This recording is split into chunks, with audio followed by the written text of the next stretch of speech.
reka nongeye nizere ko mumeze neza cyane ahantu hose muherereye. Niba ari mu gitondo reka twizere ko uyu munsi uri buze kugenda neza, niba ari mugoroba twizeye ko uri buze kugira ijoro ryiza. Ngiye tugarukanye uyu munsi nitwa Vitali.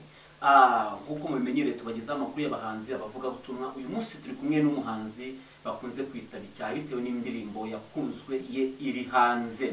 Hanyuma rero bamwita Zakariya ariko bakunda kumwita Bicyahe. Reka tubanze tumusuhuze. Muraho neza Zakariya? Muraho. Amakuru ki mumeze mute? Amakuru ni meza, turashima Imana. Twishimiye kongera kukumva rero. Amen. Yes. Abantu bakuzi kuri indirimbo Bicyahe ariko wabanje ukabansuriza kuri indirimbo yitwa Bicyahe. Reka mbanze mvuga Uwiteka. Mbivuga. Iyitwa rudatetereza abayisunze n'intwari ku rugamba n'uruca mu bucika urugamba rugeze iwa Ndabaga. Ini rurangiza rwa burundu. Guma. Iyageze kwa Danieli 6:20. Nuko umwami arabaza ati se Danieli mugaragu w'Imana. Imana ukorera yaba yakurinze mu menyo y'intare? Ati yandi.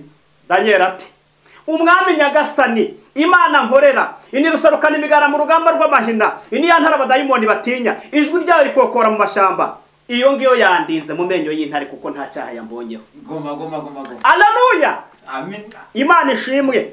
Iyo ngiyo niyo ireba abakiranutsi, yanga icyaha igakunda umukiranutsi. Imana ihabwe icyubahiro, turayishimye. Goma. Amen. Twishimiye rero kubana nawe hano hantu. Imana igumugisha cyane.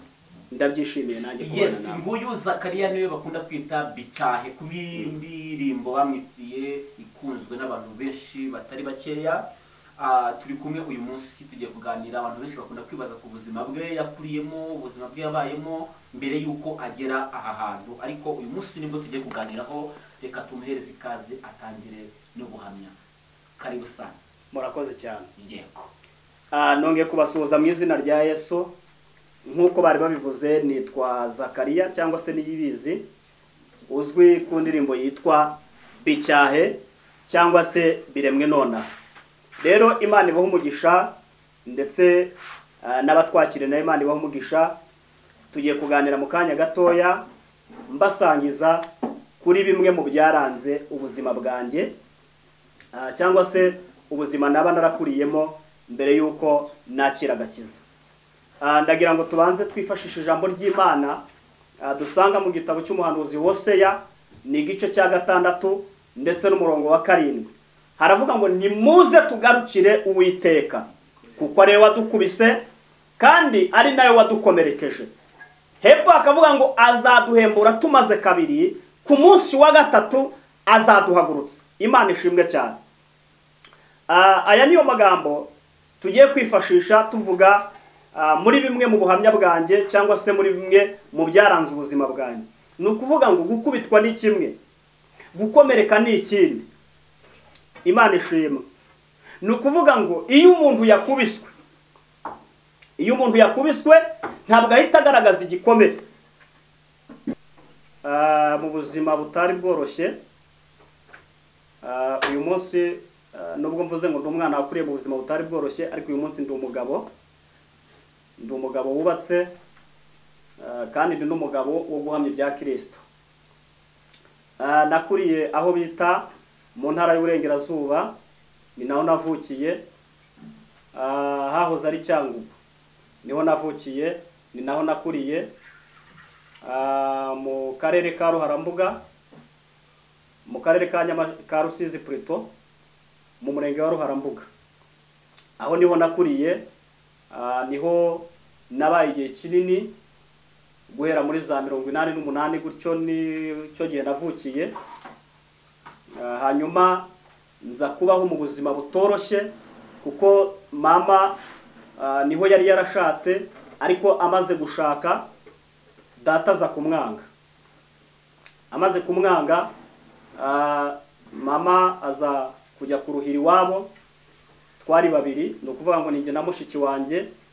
Agiye kuruhira iwabo adusiga kwa data, adusize kwa data. Hanyuma data itazana undi mugore, bivuze ubwo twari tumaze guhita tubona muka data. Ariko muka data akimara kuhagera yaje kudufata nabi mu buryo bukomeye. Dufata nabi, akajya twimba ibiryo. Twari tukiri abana batoya, gukaraba wapi. Ubuzima buba bubi cyane. Igihe kiza kugera mama aza kudusura, aje kudusura asanga twabaye nabi, nari nararwaye indwara yitwa ubushita. Iyo ndwara iranzonga imerera nabi, icyo gihe navuvukaga ivu mu maso, nkavuvuka ivu ku mubiri ahantu hose. Mama agahinda karamwica, babazwa n'ubwo buzima yarabonye yaradusanzemo. Hanyuma asaba data ko yadukura aho ngaho akatujyana. Mama aza kutujyana, atujyanye tujya kuruhira iwabo. Tugiye kuruhira iwabo wa mama, naho tuhageze tubaho mu buzima bubi, tubaho mu buzima bwo kwangwana ba marume. Ntabwo badukundaga kuko twari abana nyine bakundaga kwita ngo turi abana b'ibinyendaro, kuko mama ntabwo yari yarasezeranye na data. Hanyuma ubwo buzima tubamo bwo gutukwa, bwo gusuzugurwa, murabyumva ubwo no kurya iby'agahimano. Ariko icyo gihe mama nabwo yaje kujya gushaka undi mugabo, aza kudusiga aho ngaho. Dusize aho ngaho tubaho mu buzima bubi. Cyakora ngira amahirwe, nagira agasogokuru nkunda akundaga kunkamira mu kanwa. Nakundaga kumwicara imbere, namara kumwicara imbere ari gukama amata kamye agahita asuka mu gikombe akampereza, narangiza nkayanywa. Ariko icyo gihe ba marume bo ntabwo babyishimiraga.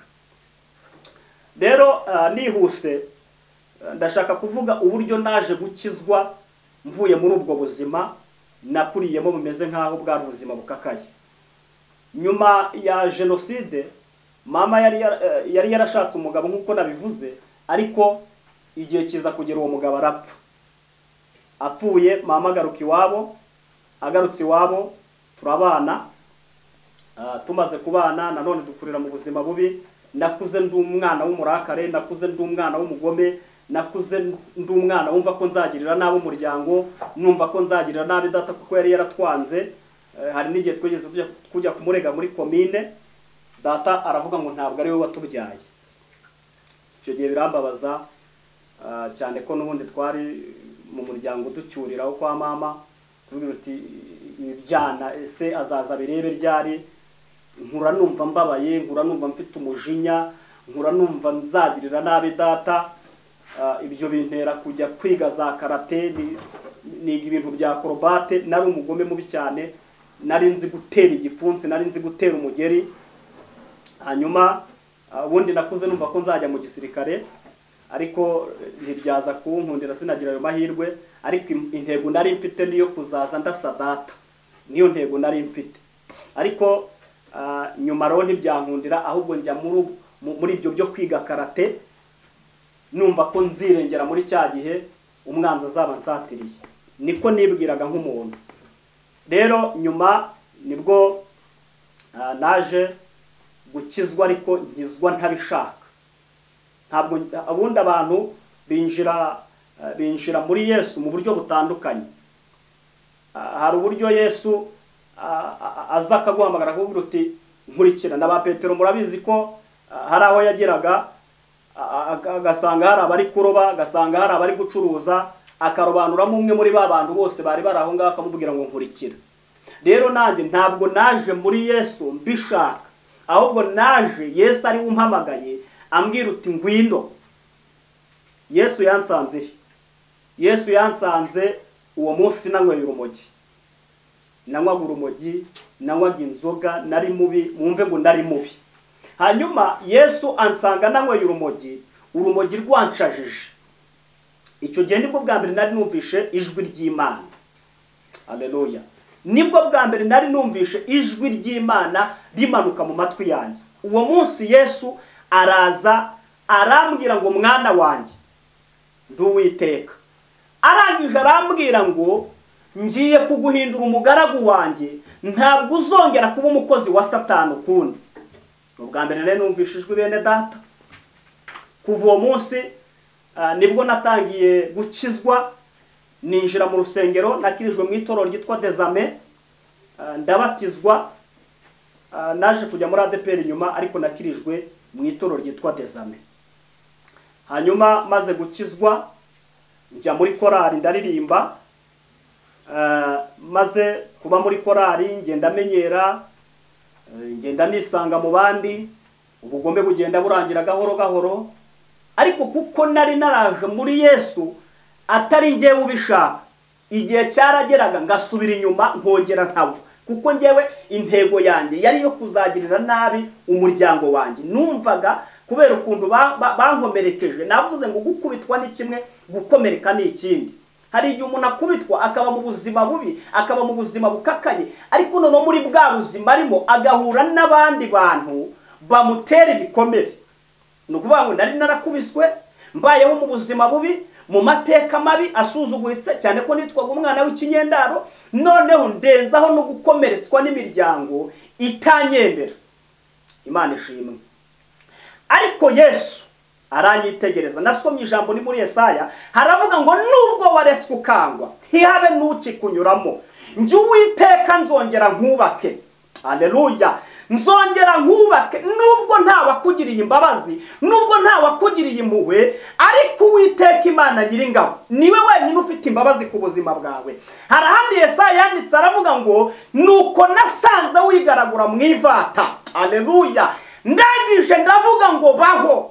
Imana ishimwe. Nange Yesu yansanze muri ubwo buzima, ansanga muri iyo mibereho mibi nari mfite, arangije ansigira ijambo rivuga ngo baho. Nubwo uri mu ubwo buzima, nubwo uri mu ibyo bibazo, ariko baho, nzaguhindura umugaragu wanjye, nzaguhindura umukozi wanjye. Imana impa amasezerano yo kuzaba umukozi wayo, ariko njye ntabishaka. Imana ishimwe. Hanyuma igihe cyarageze nza gusubira inyuma ndagwa. Maze kugwa, naguye ngeze mu mujyi wa Kigali, kuko icyo gihe nakijijwe ndi mu cyaro, nza kugwa ndi mu mujyi wa Kigali. Naraje mura n'ikindi kigare cy'abasore, noneho ndongera nsubira ku nzoga, ndongera nsubira ku itabi. Ariko kuko Yesu yarampamagaye, ntabwo yari kunkundira kuguma muri ibyo. Burya ngo aho kugira guhombe yaguhombye. Yesu arangije ansanga muri ubwo buzima nanone nari nsubiyemo, bwo kongera kunywa itabi, bwo kongera kunywa inzoga. Arangije arongera arampamagara ngo ninjye waguhamagaye, ninjye wavuganye nawe. Arangije arongera ansanga muri ubwo buzima, ahita ankurayo ariko mu maboko akomeye cyane. Ubundi Imana ari ifata ibintu ikabikuza y'amaboko akomeye. Ubwo nanjye yankuje y'amaboko akomeye. Ati gute? Icyo gihe bahise bandoga uburozi bukomeye, mburwara amezi 9 ntava mu buriri, mpora ndyamye, nihagarikaho ndyamye, buri kintu cyose ngikoreraho ndyamye, narabaye nk'umusazi. Mbirwara ayo mezi yose ndi muri ubwo buzima.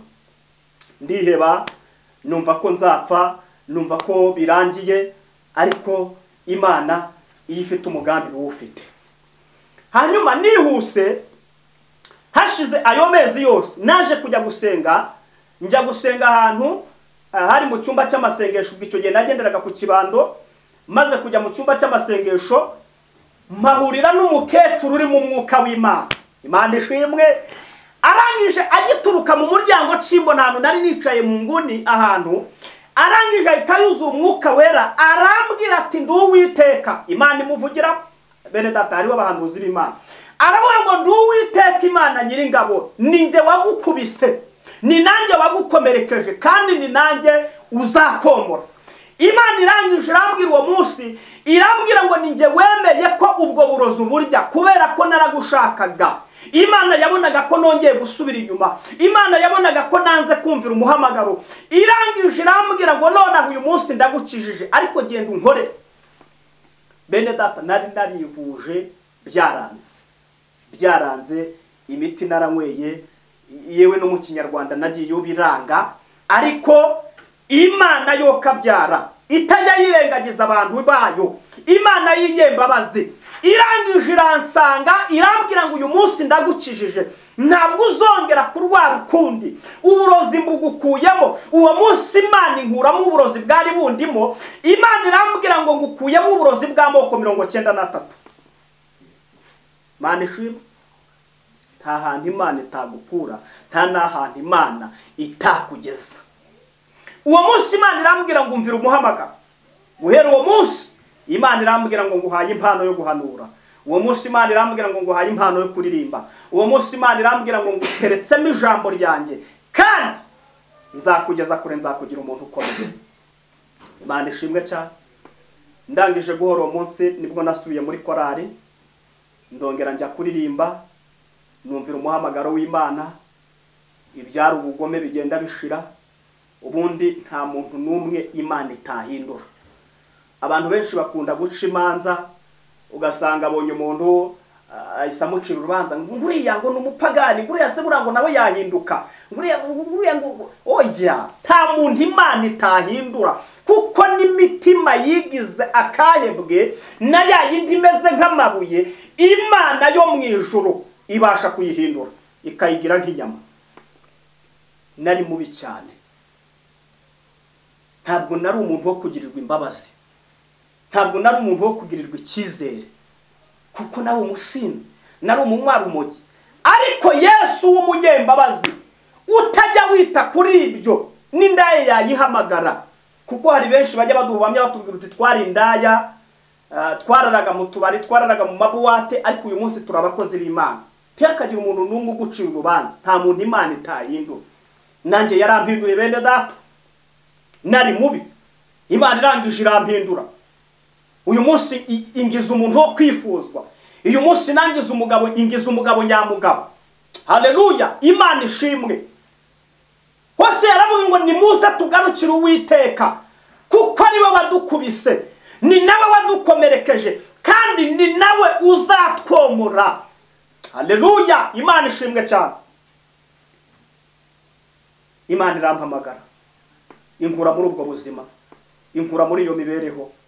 Uyu munsi wa none abangiriye nabi nabagiriye imbabazi, abampemukiye nabagiriye imbabazi, abancunaguje nabagiriye imbabazi. Ndashimira Yesu utanga imbabazi, yarangiza agatanga n'imitima yo kubabarira. Uyu munsi narababariye, na data nubwo atari yanyemera n'amagingo n'ubu, ariko naramubabariye. Imana ishimwe cyane, Imana ihabwa icyubahiro. Mwene data wowe unyumva, wowe unkurikiranye kuri izi kamera, ndagira ngo nkubwire yuko n'Imana ihindura amateka, n'Imana ihindura ubuzima, ihindura ibyanze guhinduka, niko umuririmbyi yaririmbye. Nta hantu uri Imana itakuvana, n'Imana itarobanura ku butoni, niko Petero yavuze. Yaravuze ngo mu mahanga yose umuntu yubaha agakora ibyo gukiranuka, uwo muntu Imana iramwemera. Yo barandika 28:28, aravuga ngo dore kubaha Uwiteka nibwo bwenge, kandi kuva mu byaha niko kujijuka. Mana ishimwe. Njya ntekereza ngo ahari ubu ngubu iyo nkiza kuba ndi muri ubwo buzima mba narapfuye. Mpamvu mba narapfuye niyi: icyambere nanywaga urumogi, icyakabiri nanywaga inzoga ngasinda. Uyu munsi wa none hari ibintu bibiri njya ntekereza nshobora kuba naraguyemo nkaba narapfuye. Icyambere mba narabaye igisambo bakanyica bakandasa ngapfa. Icyakabiri nshobora kuba nariyahuye, kuko nari mu buzima bwo kwiheba, numva ubuzima ntacyo bumariye. Ariko uyu munsi wa none ndashimira Yesu, ndashimira Yesu ukura ku cyavu. Imana ibaha umugisha. Hanyuma ubutaha nzagaruka mbabwira uburyo ninjiye mu mujyi wa Kigali, Imana ikampa amasezerano, Imana ikambwira ko izangirira neza, Imana ikambwira ko izangira umuntu ukomeye. Nzababwira uburyo Imana yambwiye ati nzaguhindura umuhanzi. Ibyo byose tuzabivuga. Hanyuma uyu munsi nkaba ndi umuhanzi, nkaba ndi umukozi w'Imana, nari muri ubwo buzima, nari muri iyo mibereho. Imana ibampera umugisha mu izina rya Yesu, amen. Ya Zakari, ufite ubuhamya bukomeye pe. Gusa Imana ishimwe ko yagukuye ahantu hakomeye ameze kuriya. N'ubundi tuzagusura uduhereze ku gice cya kabiri cy'ukuntu Imana yabanye nawe mu mujyi wa Kigali. Oya rwose tuzabivuga, tuvuga ukuntu Imana yatugiriye neza, tuvuga ukuntu Imana yatuzahuye, tuvuga uburyo Imana yanzanye mu mujyi wa Kigali ikanshyira mu ishuri, nkaribamo imyaka irenga 5, nibera mu butayu, nibera mu ishyamba, ariko igihe kikagera Imana ikankura mu ishyamba ikangirira neza. Tuzaza twiganirireho, ariko tutarasoza, tutaragana ku musozo, ni gute waje gukira indwara y'ubushita? Indwara y'ubushita no kubundi nabiciyemo, ubundi narwaye indwara nyinshi Imana igenda izinkiza. Hari n'indi ndwara negeze ndwara mu nkambi, turi mu nkambi, mu gihe cya jenoside narwaye indwara yitwa iseru n'amacinya, ngirwara iminsi mba mu nkambi kugeza ubwo napimye ibiro 6. nari mfite imyaka irenga 8. Mpima ibiro 6. urumva gupima ibiro 6 ufite imyaka ingana gutyo ni ibintu bikomeye. Icyo gihe narwaye iyo ndwara yitwa iseru, nyanduza mushiki wanjye twavukanaga kwa mama wacu arapfa, hari n'abandi bana benshi nayanduje barapfa, ibyo tuzagenda tubivuga. Ariko ndashimira Yesu, burya Imana igufiteho umugambi irakurinda kuko yabwiye Yeremiya, ndumva ari mu gice niba ari cyambere n'umurongo wa 11, iramubwira ngo nakumenye ntarakurema mu nda ya nyoko, ndangije ndakweza nguhindura umuhanuzi wo kuzahanurira amahanga. Nubwo naciye muri ubwo buzima bwose, ariko Imana yari inzi. No kuvuga ngo nabandi bose bankurikiranye ntiwihebe, nawe Imana irakuzi. Yes, turagushimiye rero, turabashimiye ko mudukurikirana. Mbere yuko adusengera tugana ku musozo, reka tubibutse gukora like, ukore share, ukore comment uri mu gitekerezo cyawe. Niba ibyo tubahereza bikunezeza, kora subscribe tujye tubana buri munsi, kandi bigomba kunzogera kugira ngo amakuru yose dushyiraho ubu wa mbere mu kuyabona. Hanyuma ngiye twaturi kumwe nitwa Vitali, reka twakire Zakariya n'ubundi adusengera Imana. Asante sana. Yego. Data mu izina rya Yesu, Imana ikiranuka, Ise umwami wacu Yesu Kristo, turagushimye turaguhimbaje, tugushimye kugira neza kwawe. Iyaba atari wowe uyu munsi tuba twaribagiranye. Ariko turagushimiye watuvanishije y'amaboko akomeye iyo twari turi mu isawe y'ibyaha. Ariko turagushimye, izina ryawe nirihabwe icubahiro. Uyu munsi ntabwo narinzi ko nzaba umuntu wo kwifuzwa. Uyu munsi ntabwo narinzi ko nzahagarara imbere y'ubwoko bwawe mbwiriza ubutumwa bwiza. Nari mubi Yesu. Ariko ndagushimiye ko wangiriye neza. Ndagushimye ko wambereye ibyiringiro, wambereye umubyeyi. Aho nta babyeyi nabonagaho, nta miryango nabonaga nta nshuti, nta muvandimwe. Ariko ndagushimye ko wambereye Imana, ndagushimye ko wambereye ubwihisho. Izina ryawe nirihabwe icubahiro. Turagushimye rero kubwo mwanya mwiza waruduhaye wo gutambutsa ubuhamya. Nyemerera umuntu wese ubwumvishe akomezwe nabwo kandi agirirwe neza n'Imana mu izina rya Yesu Kristo wanesheje ku musaraba i Golgotha. Ahari birashoboka yuko hari umuntu nawe wari wihebye, yumva yanze ubuzima bwe, yumva nta cyerekezo cy'ubuzima, ariko uri Imana itanga icyerekezo, uri Imana itanga ubuzima buzima, uri Imana itanga imibereho muri cyagihe abantu babona ko nta bushobozi, nta nzira, ariko uri Imana itanga imibereho. Turagushimiye. Urakoze ko wabanye natwe, urakoze kutugiriye neza. Girira neza buri muntu wese ukurikiranye iki kiganiro mu izina rya Yesu Kristo umwami wacu tubisabye. Amen. Yes, hanyuma umuntu abaye yifuza kuvugisha, yifuza kumva indirimbo zanjye. Abaye yifuza kumvugisha no kubona indirimbo zanjye, ngira ngo indirimbo zanjye ziri kuri YouTube. Iyo ugiye kuri YouTube ukandikamo Bicyahe TV, uhita usanga indirimbo zanjye. Hanyuma kumvugishaho ni 078 020 35 7. Yego. Imana ibamugisha. Asante. Imana ibamugisha, turabakunda. Ciao. Shalom.